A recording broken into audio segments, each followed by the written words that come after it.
Let me take this opportunity to thank all of you, members of the union and the students and all guests who are here today to come and listen to us.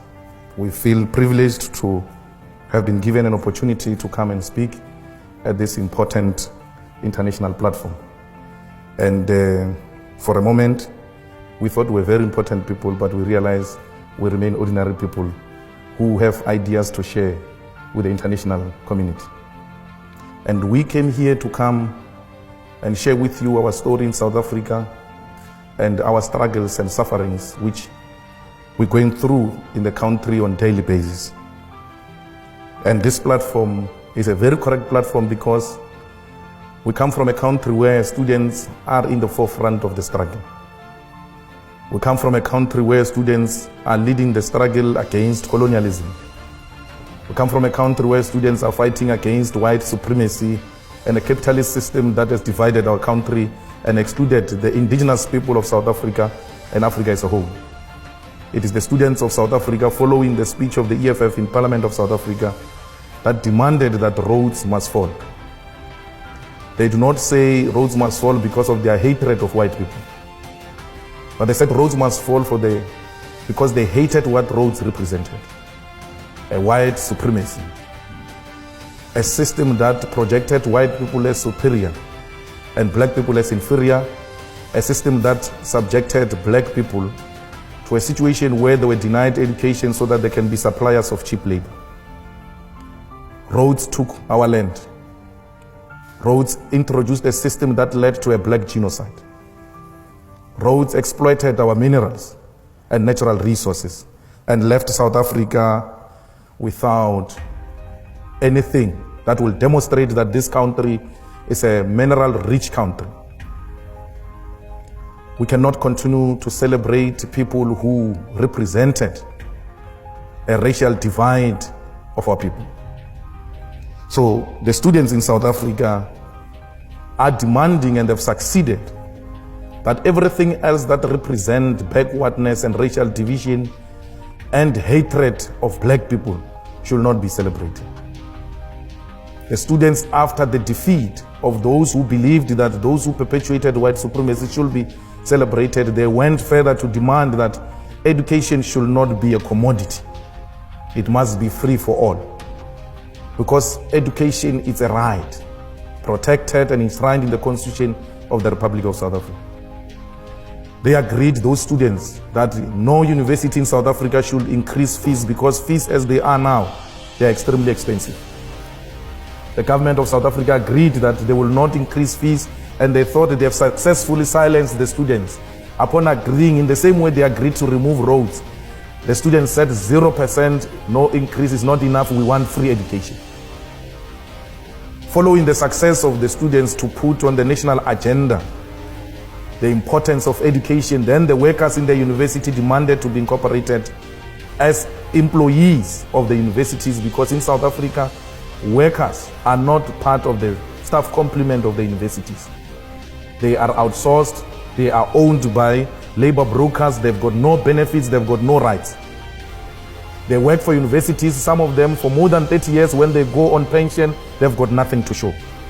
Students joined them and said, these are our parents, we want them to be integrated as part of the university, and they must have benefits. Because you've got a situation where in South Africa, the rich have got extremely more than the poor. We've got a situation where the rich love animals than the people.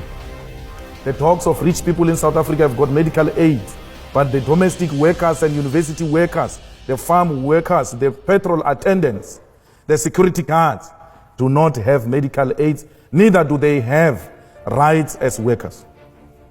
They all work for a system called labor brokers. So students, like they did during apartheid days in South Africa in 1976, they've now influenced a new era, a new terrain of struggle, where the interests of the poor are firmly put on the agenda of South Africa. Today, South Africa discusses minimum wage. Today, South Africa discusses how the rich can share wealth with the poor, because the young ones are in the forefront of the struggle to transform South Africa. in South Africa for the past 21 years, politics which were represented there were right-wing politics, which led to the ruling party also taking a right-wing direction because it only had competition from the right. There's never been a legitimate, credible left formation to challenge the ruling party or to have a ruling party striving for balance. And because nature does not allow a vacuum, the organization called the Economic Freedom Fighters emerged and closed that gap. The EFF emerged in South Africa because South African working class demanded a proper representative of the working class. EFF emerged in South Africa because the unemployment increased in South Africa. The poverty levels increased in South Africa. The inequality increased in South Africa. We have a situation where the levels of corruption in South Africa are actually institutionalized. You get a senior position on the basis of to what extent are you corrupt. If you are anti-corruption, you never get a promotion because the state favors those who are corrupt. We have a situation in South Africa where a white-owned capitalism or economic system has been exploiting our people, and our people have not been benefiting from the mineral resources in our country. We have a company called the London Mine, which is mining in a place called Marikana. In that mine, the mine has got everything, all the basic needs: water, electricity, roads.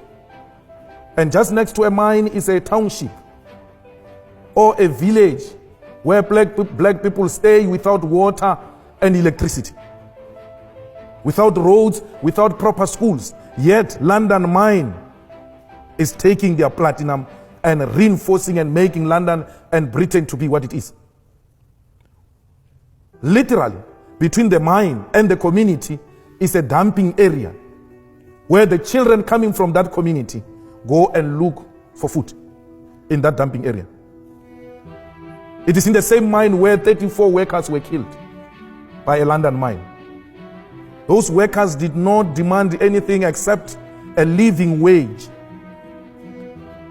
One of the workers in an interview, when he was interviewed and he was told, "You are looking for too much money, yet you are not educated. Why do you look for so much money? You have not been to school." He said, "I want this money so that I can take my child to school, so that my child cannot be like me. I want to produce a CEO of a mine." They were fighting to have roof over their heads. They did not have weapons in their hands.